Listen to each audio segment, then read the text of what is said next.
નમસ્કાર, આપ જોઈ રહ્યા છો Gujarati number 1 news channel Zee 24 કલાક. હું આપની સાથે ખ્યાતિ. સૌપ્રથમ વાત કરીશું કોરોના મામલે સુનાવણી અંગે.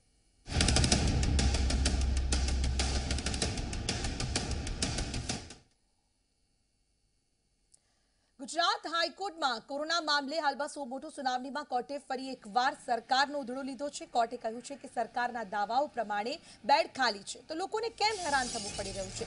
લોકો બેડ માટે ભલામણો માંગી રહ્યા છે. સરકારી આંકડાઓ પ્રમાણે બેડ ખાલી છે, પણ લોકો ભટકી રહ્યા છે. સરકારી વકીલે બચાવ કરતા કહ્યું કે લોકો પોતાની પસંદગીની હોસ્પિટલમાં જવા માંગે છે, એટલે આ સ્થિતિ ઊભી થઈ છે. કોર્ટ 108ની સ્થિતિ અંગે પણ સરકારને સવાલ પૂછ્યા. 108 કેન્દ્રીય સિસ્ટમ ઊભી કરી છે, જેના કારણે વહેલા તે પહેલાના ધોરણે 108 દર્દીઓ પાસે પહોંચે છે. તે યોગ્ય નથી. દર્દીની ગંભીરતા પ્રમાણે 108 પહોંચવી જોઈએ અને સરકારે આ માટે વ્યવસ્થા કરવી જરૂરી છે. કોર્ટે સરકારને પૂછ્યું કે 108 વગર દર્દીઓને હોસ્પિટલ દાખલ નથી કરતી, તો આ મામલે સરકાર શું કરી રહી છે? દર્દીઓ ખાનગી વાહનમાં આવે તો પણ તેમને પ્રવેશ મળવો જોઈએ. કોવિડ ડેઝિગ્નેટેડ હોસ્પિટલોમાં ખાનગી દર્દીઓને પ્રવેશ નથી મળતો. કોર્ટે આરટીપીસીઆર ટેસ્ટ મામલે પણ સરકાર પાસે આંકડા માંગ્યા. આરટીપીસીઆર ટેસ્ટ અને કેપેસિટીના જિલ્લાવાર આંકડા કોર્ટે સરકાર પાસે માંગ્યા. કોર્ટનું અવલોકન છે કે લોકો પરેશાન થઈ રહ્યા છે અને સરકાર આંકડાઓ આપે છે. કોર્ટ સાથે જ કહ્યું છે કે સરકાર કામ કરી રહી છે, પણ તે પર્યાપ્ત નથી. લોકોની પરેશાની દૂર થવી જરૂરી છે. આ સુનાવણીમાં હાઈકોર્ટે એડવોકેટ એસોસિએશન અને મેડિકલ એસોસિએશન તરફથી અનેક રજૂઆત કરવામાં આવી છે. 14 દિવસના લોકડાઉનની માંગ પણ કરવામાં આવી, જે અંગે સરકારી વકીલે કહ્યું લોકડાઉન મુદ્દે સરકાર પહેલા જ સ્પષ્ટતા કરી ચૂકી છે. લોકડાઉન અંગેના સૂચનો પર સરકાર વિચાર કરી રહી છે. કોર્ટે સરકારને 26 એપ્રિલ સુધીમાં વિસ્તૃત જવાબ રજૂ કરવા માટે કહ્યું છે. વધુ સુનાવણી 27 એપ્રિલે હાથ ધરાશે.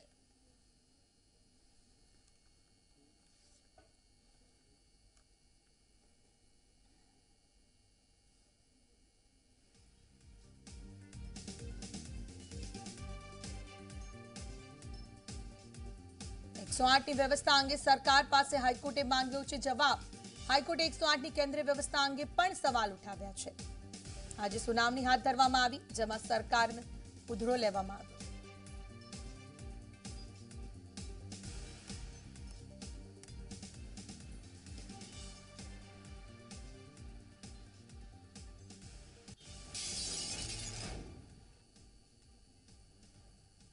સરકારનો પણ આ જ આશય છે કે the best facilities within the resources જ્યારે કેસીસ એક સુનામી તરીકે આવે, જ્યારે કોવિડ સુનામી તરીકે હિટ થાય, તો બેસ્ટ ફૂટ ફોરવર્ડ જેટલી મહેનત થઈ શકે એટલી થાય.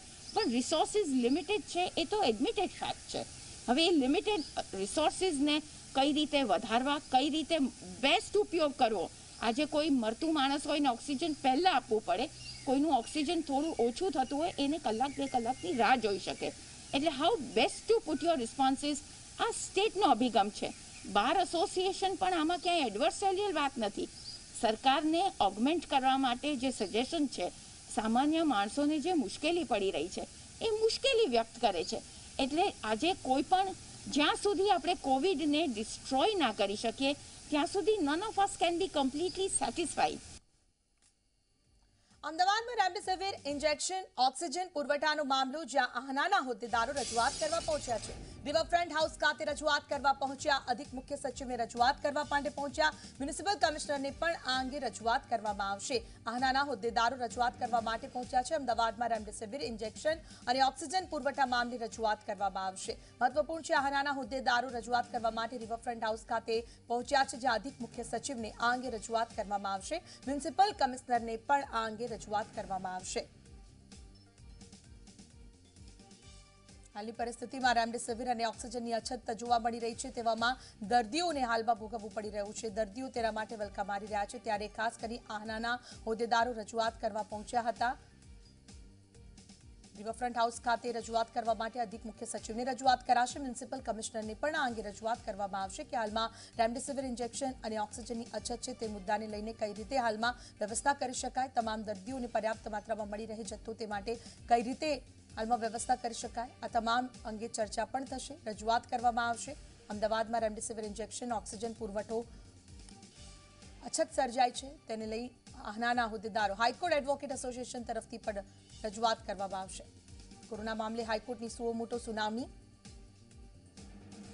એસોસિએશન તરફથી અનેક સૂચનો કરાયા. 27 એપ્રિલે વધુ સુનાવણી આ અંગે હાથ ધરાનાર છે. કોર્ટે આવતીકાલે સરકારને વધુ એક ઓર્ડર આપશે. હાલની પરિસ્થિતિને જોતા સરકારને પૂછવામાં આવ્યા સવાલ. કોર્ટને મળેલા સૂચનોના આધારે આપવામાં આવશે ઓર્ડર. તો હાઈકોર્ટે 108ની કેન્દ્રીય વ્યવસ્થા અંગે પણ સવાલ ઉઠાવ્યા છે. અમદાવાદમાં રેમડેસિવિર ઇન્જેક્શન ઓક્સિજન પુરવઠા મામલો, જેને લઈને રજૂઆત કરવા માટે પહોંચ્યા આહનાના હોદ્દેદારો. પ્રિન્સિપલ કમિશનરને આ અંગે રજૂઆત કરવામાં આવશે. સાથે અધિક મુખ્ય સચિવને પણ રજૂઆત કરાશે કે હાલમાં રેમડેસિવિર ઇન્જેક્શન અને ઓક્સિજનનો જથ્થો પર્યાપ્ત માત્રામાં નથી. દર્દીઓને હાલમાં જીવ ગુમાવવાનો વારો આવી રહ્યો છે. એક તરફ દર્દીઓ તેના માટે વલકા મારી રહ્યા છે, લાઈનોમાં ઊભા રહે છે, તેઓને ભટકવાનો વારો આવ્યો છે. તે સમયમાં એવા રજૂઆત કરવા આહનાના હોદ્દેદારો પણ પહોંચ્યા.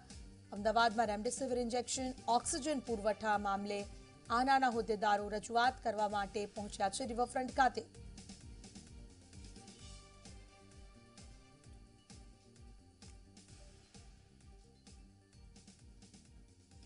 આઇકોન હોસ્પિટલના સંચાલક ડોક્ટર મનીષ ભટનાગર આપણી સાથે ઉપસ્થિત છે, જેઓ આનાનું જે ડેલિગેશન આજે રિવરફ્રન્ટ હાઉસ પહોંચ્યું છે તેઓ પણ પોતે તેમાં ઉપસ્થિત છે. સર, શું રજૂઆત કરવા માટે પહોંચ્યા છો? કારણ કે અત્યારની પરિસ્થિતિ ખૂબ જ ભયાવહ છે, બેડ મળતા નથી, ઓક્સિજનની સતત અછત છે. રેમડેસિવિર આનાને પણ કેટલાક દિવસ મળ્યા પરંતુ સતત નથી મળી રહ્યા. શું રજૂઆત માટે પહોંચ્યા છો?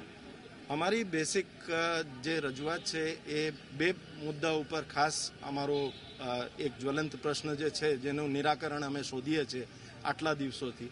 પહેલું પ્રશ્ન છે ઓક્સિજનનો પૂરતું સપ્લાય, રિલાયબલ સપ્લાય ના હોવાના કારણે રોજ અડધી રાતે એવું સમાચાર મળે છે કે 15 કે 20 મિનિટમાં આપણું ઓક્સિજન ટેન્ક ખાલી થઈ જશે. એના રિફિલ માટે જે અમારા માણસો આખા શહેરમાં ફર્યા કરે છે એના માટે એક એવી આર્ટિફિશિયલ સ્કેર્સિટી ઊભી થઈ ગઈ છે જેના કારણે દર્દીઓનો જીવ અને અમારો જીવ અદ્ધર જ રહે છે. આજે ઓક્સિજન એક બેસિક રિક્વાયરમેન્ટ છે કોવિડના ટ્રીટમેન્ટ માટે, અને એ ના મળવાથી ઘણા બધા અનિચ્છનીય બનાવ બની શકે છે. આજ સુધી એ અમે હોસ્પિટલો પ્રાઇવેટ લેવલે અમારા માણસોને દોડાઈને ગમે તે રીતે મેનેજ કરીએ છીએ, પણ જે પ્રમાણે નંબર્સ વધતા જાય છે, જે પ્રમાણે સંખ્યા અવિરત વધે છે, હવે એ અમારી કેપેસિટીની બહારની વાત થતી જાય છે. અને કોઈ અનિચ્છનીય બનાવ બને ઓક્સિજનના અછાતમાં, એના માટે સરકારશ્રીએ અને ઓથોરિટીઝને હવે કંઈક કડક પગલાં લેવાની જરૂર છે, જેનાથી એટલીસ્ટ કોવિડ ડેઝિગ્નેટેડ હોસ્પિટલ્સને પૂરતી સપ્લાય ઓક્સિજનની મળે. બીજી અમારી રજૂઆત છે કે કોવિડની ટ્રીટમેન્ટમાં વપરાતી દવાઓ, જેમાં મુખ્યતઃ રેમડેસિવિર અને ટોસિલુઝિમેબ, એ બંને દવાઓનો જેટલું પૂરતું સપ્લાય હોવું જોઈએ એ અમને નથી મળતું. અતુલ જોડાઈ ગયા છે અમારી સાથે. અતુલ, એક તરફ કોરોનાની આ પરિસ્થિતિમાં રેમડેસિવિર ઇન્જેક્શન અને ઓક્સિજન પુરવઠાને લઈને અછત સર્જાય છે. આ સમગ્ર પરિસ્થિતિનો જે સામનો છે દર્દીઓ અને તેમના પરિવારજનો કરી રહ્યા છે, અને આ જ મુદ્દાને લઈને આહનાના હોદ્દેદારો રજૂઆત કરવા પહોંચ્યા, રિવરફ્રન્ટ હાઉસ ખાતે ત્યાં પહોંચ્યા છે. અધિકારીઓ સાથે આપે વાતચીત પણ કરી છે. શું છે હાલમાં વધુ અપડેટ આ અંગે?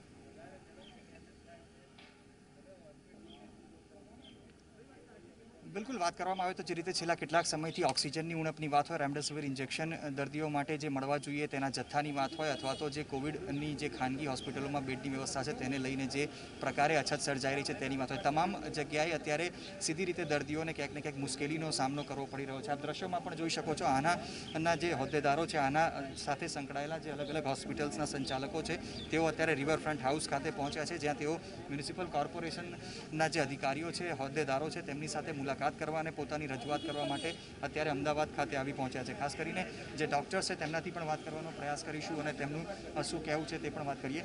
સાહેબ, સતત છેલ્લા કેટલાક દિવસથી રેમડેસિવિર ઇન્જેક્શન હોય, બાકીની તમામ ચીજ વસ્તુઓની જે અછત છે તે જોવા મળી રહી છે. લાગે છે કે કોઈ નિરાકરણ આવશે? કારણ કે સતત ઘણા બધા તમે લેટર્સ લખ્યા જ છે, પહેલાં પણ હાઈકોર્ટમાં પણ સુનાવણી ચાલી રહી છે. અમારે તો પહેલી માગણી તો ઓક્સિજનની છે. Oxygen is a primary requirement.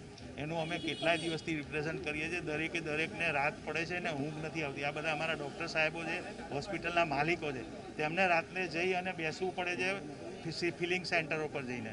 એટલે આ બહુ જ મોટો પ્રશ્ન છે. ઇવન એસસીજી જેવી મોટી હોસ્પિટલને પણ ગઈકાલે મોટો પ્રશ્ન થઈ ગયેલો. સેલ્બી હોસ્પિટલને મોટો પ્રશ્ન ચાલી રહ્યો છે. સ્ટર્લિંગ હોસ્પિટલને પણ પ્રશ્ન ચાલી રહ્યો છે. અમને કેમ ખબર નથી પડતી કે એ લોકો પ્રત્યક્ષ જોવા નથી આવતા કે દરેક હોસ્પિટલોને તકલીફ છે કે નહીં.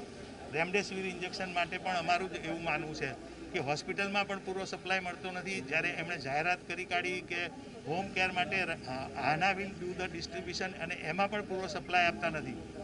અને આ જાહેરાત કર્યા પછી અમે તો આના બહુ જ ડેસ્પરેટ થઈ ગયું છે, કારણ કે લોકોના કેટલા બધા ફોન આવતા હોય છે. અમારી જે હેલ્પ સેન્ટર છે એના પર ગઈકાલે 2300 ફોન આવ્યા છે. અમારી જે વેબસાઇટ છે એના પર 45,000ની હિટ્સ 3 દિવસમાં આવી છે. મારા પર્સનલ ફોન પર રોજના 250 ફોન આવે છે. ડૉક્ટર જીગરભાઈ જેનું એ સંચાલન કરી રહ્યા છે તેમના ફોન પર પણ રોજના 100થી 150 ફોન આવે છે.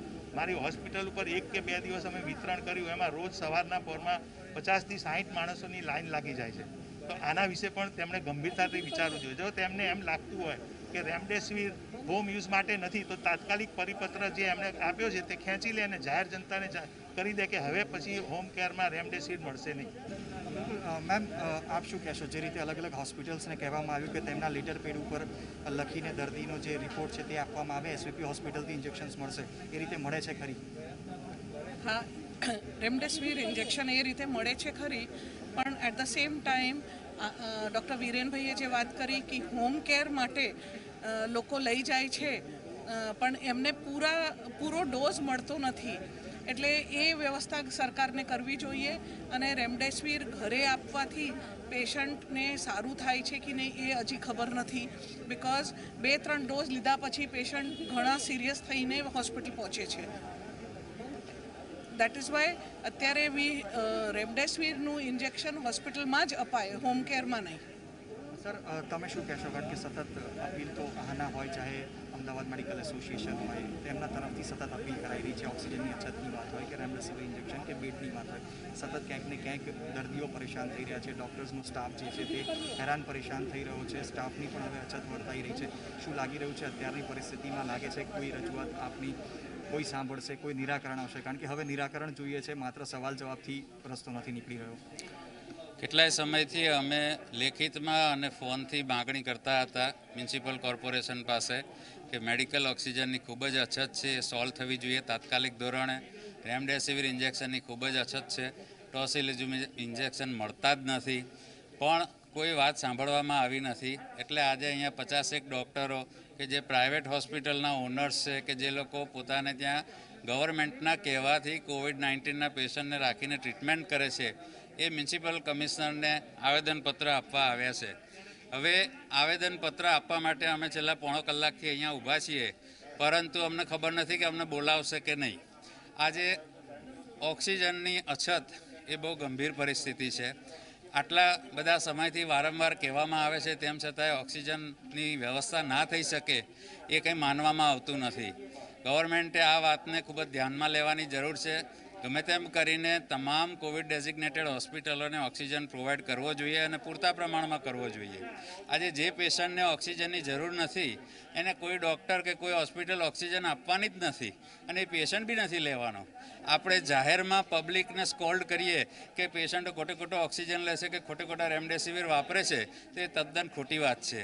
સેકન્ડ થિંગ, ઇન્જેક્શન રેમડેસિવિર એ સારી દવા છે, ઉપયોગી દવા છે, અને આ પેશન્ટોમાં ખૂબ જ વપરાય છે. હવે આટલા બધા નંબર ઓફ કેસીસ વધ્યા હોય તો રેમડેસિવિર ઇન્જેક્શન પૂરતા પ્રમાણમાં ઉપલબ્ધ કરવાની સરકારની જવાબદારી છે. સરકાર સતત દાવા કરે છે કે રેમડેસિવિર ઇન્જેક્શનના જરૂરી ડોઝ આપણી પાસે ઉપલબ્ધ છે. હાઈકોર્ટમાં સરકારે કહ્યું, સરકારે એવું પણ કહે છે કે ઓક્સિજનનો સપ્લાય જરૂરી જથ્થો આપણી પાસે ઉપલબ્ધ છે. હાઈકોર્ટમાં જઈને કહે છે. તો સમસ્યા ક્યાં આવી રહી છે? સરકાર કહે છે કે બધું છે, આપ લોકો સીધી રીતે કહી રહ્યા છો નથી, અને બહાર પણ એ જોવા મળી રહ્યું છે જે રીતે દર્દીના સ્વજનો ભટકી રહ્યા છે કે ક્યાંક સમસ્યા જરૂર છે. આજે દરેક ડૉક્ટરની પાસે દિવસના 50 ફોન આવે છે કે સાહેબ રેમડેસિવિર ઇન્જેક્શનની વ્યવસ્થા કરી આપો. જો ઇન્જેક્શન પૂરતા પ્રમાણમાં ઉપલબ્ધ હોત તો આવી કોઈ ફોન આવતા જ ના હોત. આજે તમે મીડિયામાં છો, તમે જાણો છો કે તમારા ઓળખીતા પાળખીતા તમારા સગાવાલાને રેમડેસિવિરની ઇન્જેક્શનની જરૂર પડે તો તમે બી ભટકતા થઈ જાઓ છો કે આ ક્યાંથી મળશે. હવે જે ઇન્ડોર પેશન્ટ છે એના માટે છેલ્લા 4 દિવસથી અમદાવાદ મ્યુનિસિપલ કોર્પોરેશને પ્રોવાઈડ કરવાનું ચાલુ કર્યું છે, પણ એ પણ પૂરતા પ્રમાણમાં નથી આવતા.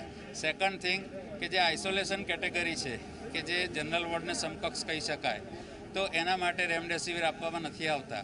હવે પેશન્ટને હોસ્પિટલમાં દાખલ કરવાના 2 જ કારણ હોય છે અત્યારે, ઓક્સિજનની જરૂર અને રેમડેસિવિર ઇન્જેક્શન. તો પેશન્ટને ઓક્સિજન હોસ્પિટલ આપે છે, પણ જો એને રેમડેસિવિર ના આપવાના હોય તો એનો કેવી રીતે જવાબ આપવો? કારણ કે જ્યારથી ગવર્મેન્ટે ડાયરેક્ટ સપ્લાય કરવાનું કર્યું છે હોસ્પિટલમાં, ત્યારથી સ્ટોકિસ્ટોએ હોસ્પિટલોને કે ડૉક્ટરોને સપ્લાય કરવાનું બંધ કરી દીધું છે. તો પેશન્ટ ઇન્જેક્શન લાવે તો ક્યાંથી લાવે? આ બહુ ખરાબ પરિસ્થિતિ છે અને આ વોર જેવી સિચ્યુએશન છે અને ગવર્મેન્ટે વોરની જેમ જ કામ કરવું પડે આમાં. એક વાત ખૂબ જ સ્પષ્ટ છે કે જે આના જે હોદ્દેદારો છે તેઓ અહીંયા પહોંચ્યા છે, લગભગ અડધો કલાકથી પહોંચ્યા છે, પરંતુ તેઓને અંદર જવા દેવાશે કે નહીં, તેમનું જે આવેદનપત્ર છે કોણ સ્વીકારશે તેની હજી સુધી તેમને પણ જાણ નથી. તેઓ ઇંતજાર કરી રહ્યા છે કે તેમને અંદર બોલાવવામાં આવે. જે મ્યુનિસિપલ કમિશનર મુકેશ કુમારને તેઓ આવેદનપત્ર આપવા આવ્યા છે, કારણ કે ઓક્સિજનની સતત અછત અલગ અલગ હોસ્પિટલ જે કોવિડ ડેઝિગ્નેટેડ ખાનગી હોસ્પિટલો છે તેમાં વર્તાઈ રહી છે. રેમડેસિવિર ઇન્જેક્શન નથી મળતા. આજે રેમડેસિવિરના ડોઝ મળી જાય તો બીજા દિવસે ફરીથી જ્યારે દર્દીને આપવાનો હોય ત્યારે રેમડેસિવિરના ડોઝ હોસ્પિટલો સુધી પહોંચાડવામાં ક્યાંક ને ક્યાંક જે તંત્ર છે તે નાકામયાબ નીવડી રહ્યું છે. આ સાથે સરકારના જે દાવા છે કે ઓક્સિજનની કોઈ અછત નથી, ઓક્સિજનનો સંપૂર્ણ જથ્થો આપણી પાસે ઉપલબ્ધ છે, રેમડેસિવિરનો સંપૂર્ણ જથ્થો ઉપલબ્ધ છે, પરંતુ જે સચ્ચાઈ છે આ જે આહાનાના હોદ્દેદારો છે તેમના મોડેથી જે સત્ય હકીકત છે તે પણ જોવા મળી રહી છે. સાથે જ જ્યારે આપણે પણ ગ્રાઉન્ડ ઝીરોનું રિપોર્ટિંગ કરી રહ્યા છે ત્યારે સતત લોકો રેમડેસિવિર ઇન્જેક્શન માટે એકબીજાને ફોન કરી રહ્યા છે, બેડની અછત છે. આ તમામ સમસ્યાઓ વચ્ચે સરકારની જે વાત છે તેની કેટલી સચ્ચાઈ છે તે સ્પષ્ટ થઈ જાય છે. જી બિલકુલ અતુલ, આભાર. તો હાલમાં જે રીતે લોકોની પરિસ્થિતિ છે તેને લઈને